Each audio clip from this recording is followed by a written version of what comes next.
जय हिंद साथियों। आईटीबीपी के अंदर sub inspector telecommunication, head constable telecommunication और कांस्टेबल टेलीकम्युनिकेशन की नई वैकेंसी का नोटिफिकेशन जारी हो चुका है। अब इसके अंदर अगर आप हेड कांस्टेबल टेलीकम्युनिकेशन से भर्ती हो जाते हैं तो वर्तमान का जैसे एरियर डीए वगैरह बेसिक पे वगैरह को देखते हुए आपकी जो पहली सैलरी बनती है वो कितनी बनती है। जैसे आप भर्ती होंगे, भर्ती होते आपको कितनी सैलरी मिलेगी, आफ्टर ट्रेनिंग कितनी सैलरी मिलेगी, कौन कौन से अलाउंसेज मिलते हैं, इसके अलावा आपका जो पेंशन के लिए क्या सिस्टम है, कौन कौन सी कटौतियां होती हैं, पूरी जानकारी आपको इस वीडियो के माध्यम से मिलने वाली है। अगर आज का वीडियो आप पूरा देख लेते हो तो सैलरी के बारे में आपका सभी डाउट्स क्लियर हो जाएंगे। चैनल पे अगर आप पहली बार विजिट कर रहे हैं, चैनल को सब्सक्राइब जरूर कर लीजिएगा। वीडियो को लाइक नहीं करते, लाइक जरूर कर देना। दोस्तों, सबसे पहले हम बात करें हेड कांस्टेबल टेलीकम्युनिकेशन की सैलरी के बारे में। तो हेड कांस्टेबल की जो बेसिक पे होती है सेंट्रल आर्मेड पुलिस फोर्स में, चाहे आप टेलीकम्युनिकेशन में जा रहे हैं, चाहे आप जीडी में है, चाहे आप बाकी किसी और रैंक पे जा रहे हैं, चाहे पोस्टल स्टाफ में जा रहे हैं, तो बेसिक पे जो होती है 25,500। अभी जो आपके अलाउंसेज जो होते हैं वो इसी 25,500 के ऊपर लगते हैं। वर्तमान में सबसे जो मेन अलाउंस जो होता है वो आपको मिलता है डीए, जिसको महंगाई भत्ता बोला जाता है, जो साल में आपका 2 बार बढ़ता है, जनवरी और जुलाई के अंदर। अभी फिलहाल गवर्नमेंट के द्वारा जो जुलाई से डीए बढ़ना था उसको 3% बढ़ा के अभी आपका जो डीए की वर्तमान जो दर है 53% डीए अभी हो चुका है।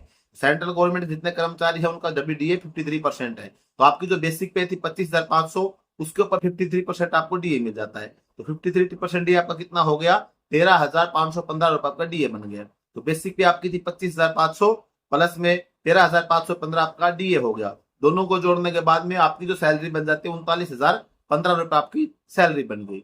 अब इसके बाद में नेक्स्ट अलाउंस की अगर हम बात करें तो नेक्स्ट अलाउंस मिलता है आपको एचआरए, यानी कि house rent allowance. House rent allowance जो होता है ये सिटी के हिसाब से मिलता है। जितने भी शहर है, जितने भी क्षेत्र है इंडिया के अंदर, सभी को 3 कैटेगरी में डिवाइड किया गया है, एक्स कैटेगरी, वाई कैटेगरी और जेड कैटेगरी। अब जिसका जो घर होता है एक्स कैटेगरी में आता है, जैसे आपका दिल्ली हो गया, मुंबई हो गया, अहमदाबाद हो गया, हैदराबाद हो गया, कलकत्ता हो गया, ये जो सभी सिटीज है ये एक्स कैटेगरी में आती है। तो यहाँ पर जो फिलहाल आपकी जो एचआरए की जो कैटेगरी है 10%, 20%, 30%, एक्स वाई जेड में, एक्स में 30%, वाई में 20% और जेड में आपको 10% एचआरए मिलता है। अभी जैसे मान के चलते मिनिमम से मिले में आपको अगर 10% एचआरए मिल रहा है, भैया आप एक ग्रामीण क्षेत्र से बिलोंग करते हैं, तो आपका जो बेसिक पे आपको 10% आपका एचआरए मिल जाएगा। तो 25,500 का 10% आपका बन गया 2550 रुपए। तो आपका बेसिक पे, डीए और एचआरए, यानी कि बेसिक पे और डीए आपका 39,015 बन गया था। उसके बाद आपको एचआरए मिल गया 2550 रुपए। तीनों को जोड़ने के बाद में आपकी जो सैलरी बनती है 41,565 रुपए आपकी सैलरी बन गई, यानी कि 41,500 रुपए तक आपकी सैलरी अभी तक बन चुकी है। अब इसके बाद में नेक्स्ट अलाउंस जो आता है वो आपको मिलती है राशन मनी। राशन मनी जो होती है, ये जितने भी सेंट्रल आर्मेड पुलिस फोर्स होती हैं, इन जवानों को जो राशन, जो खाने का जो पैसा, जो जवान जो खाना खाते हैं वो सैलरी के साथ जुड़ के आता है।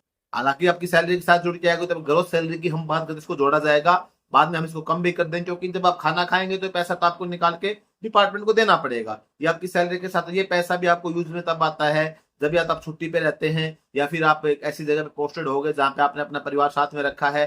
तो आप अपना परिवार जब साथ में रखेंगे तो उस अमाउंट का आप अपने परिवार के ऊपर खर्च कर सकते हैं, क्योंकि आप खाना अपने घर में बना रहे हैं तो उसमें जो राशन आप अपने पैसे से लेके आ रहे हैं तो ये पैसा फिर आप यूज कर सकते हैं। बाकी अगर आप मैस में खाना खाएंगे तो ये पैसा फिर आपको मैस इंचार्ज को देना पड़ता है। तो वर्तमान में जो एक दिन का जो खाने का जो पैसा मिलता है सेंट्रल आर्मेड पुलिस जवानों को 142 रुपए 75 पैसा मिलता है। तो 30 दिन का जो आपका पैसा बन जाता है 4,283 रुपए आपका बन जाएगा। 41,565 आपकी से पहले आपका बेसिक पे डीए एचआरए जोड़ के बन गया था, राशन मनी और जोड़ देंगे 4283 रुपए, तो आपकी जो सैलरी बन जाएगी 45,848 रुपए आपकी सैलरी बन गई। इसके अलावा आप बेसिक जैसे आप भर्ती होंगे, ट्रेनिंग वगैरह कर रहे होंगे, तो आपको टीपीटी मिलती है। तो 2700 भी अगर हम टीपीटी जोड़ते हैं तो 45,848 प्लस 2700 आपकी जो सैलरी बन गई 48,548 रुपए बन गई। छोटा मोटा जैसे अलाउंस आपका रम अलाउंस हो गया, हेयर कटिंग अलाउंस हो गया, सॉफ्ट टॉयलेट अलाउंस हो गया, ये सभी करके फिर 200-400 रुपए और जोड़ेंगे तो लगभग आप देखेंगे तो 49,000 रुपए के आसपास आपकी सैलरी बन जाती है। ये स्टार्टिंग सैलरी की बात करूं, जैसे आप भर्ती हो गई ये सैलरी तो आपको मिलनी है। उसके बाद हम जब ट्रेनिंग वगैरह करके आप किसी यूनिट में पोस्टेड हो जाते हैं बॉर्डर एरिया में या जहाँ पे, उसकी बात हम बाद में करेंगे। अब ये तो आपकी सैलरी मिनिमम से मिनिमम सैलरी 49,000 आपको मिलनी है। अब इसके बाद आती है आपकी कटौती, ये ग्रोथ सैलरी आपकी हो गई। अब आपकी कटौती होगी सैलरी से। कटौती की अगर मैं बात करूं, सबसे जो मेन कटौती जो होती है वो आपकी होती है एनपीएस के लिए, जो पेंशन सिस्टम है। जैसे 2004 से जो पहले जो जवान भर्ती होते थे उनको पेंशन मिलती थी, तो किसी प्रकार की कटौती नहीं होती थी, उसमें क्या था कि कटौती फिर आपको अपनी सैलरी से खुद करवानी पड़ती थी, कि जैसे भाई आपको जीपीएफ के लिए कितना अमाउंट कटवाना है, महीने का 2000, 4000, 5000 कितना कटवा सकते थे। लेकिन अभी क्या है, आपकी बेसिक पे और डीए का 10% की कटौती आपकी इसके अंदर होती है। अब बेसिक पे और डीए की 10% कटौती आपका 39,015 आपकी बेसिक पे और डीओ को दोनों को जोड़ के बना था। तो आपका कितना बन जाएगा इसके अंदर, 3,901 रुपए आपकी सैलरी से कटौती हो जाएगी बेसिक पे और। अब 3,901 रुपए आपकी कटौती होगी एनपीएस के लिए, क्योंकि जब आपका 10% आपकी बेसिक पे से डीए से कटता है और 14% गवर्नमेंट का कंट्रीब्यूशन हो जाता है, आपको एक अकाउंट ओपन हो जाता है, ये पूरा पैसा उस अकाउंट में जमा होता रहता है। तो 3,901 रुपए आपके कट गए, और इसके बाद में अगर 49,000 में से हम 3,901 रुपए कट देंगे तो 45,100 समथिंग 45,099 रुपए आपका सैलरी बच जाती है। ये कटौती होने के बाद नेक्स्ट कटौती जो होती है वो आपकी होती है राशन मनी की, क्योंकि खाना आप जैसे भर्ती होंगे तो आप खाना मैस में खाएंगे, वो पैसा जो मैस का जो खाना आप मैस इंचार्ज को देंगे तो 4,283 रुपये और काट देंगे, तो आपकी जो सैलरी हो गई, ये मान के चलो कि आपकी 40,816 रुपए बच गए।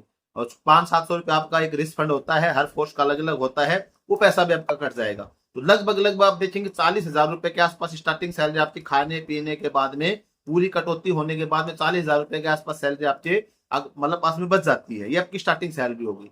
अब जैसे आप भर्ती होने के बाद, जैसे आप स्टार्टिंग की सैलरी हुई, फिर आप जैसे ट्रेनिंग वगैरह कंप्लीट हो गया, आपकी किसी पोस्ट बटालियन में पोस्टेड हो गई, अब वहां पे जब आप जाएंगे तो वहां पर उस क्षेत्र के अंदर जो अलाउंसेज होंगे उसके हिसाब से फिर आपकी सैलरी बढ़ेगी। अब ये सैलरी तो क्या है कि जितने भी आप लोग भर्ती होंगे, हेड कांस्टेबल, टेली कम्युनिकेशन, जितने बच्चे भर्ती होंगे सभी को सेम सैलरी स्टार्टिंग मिलनी है।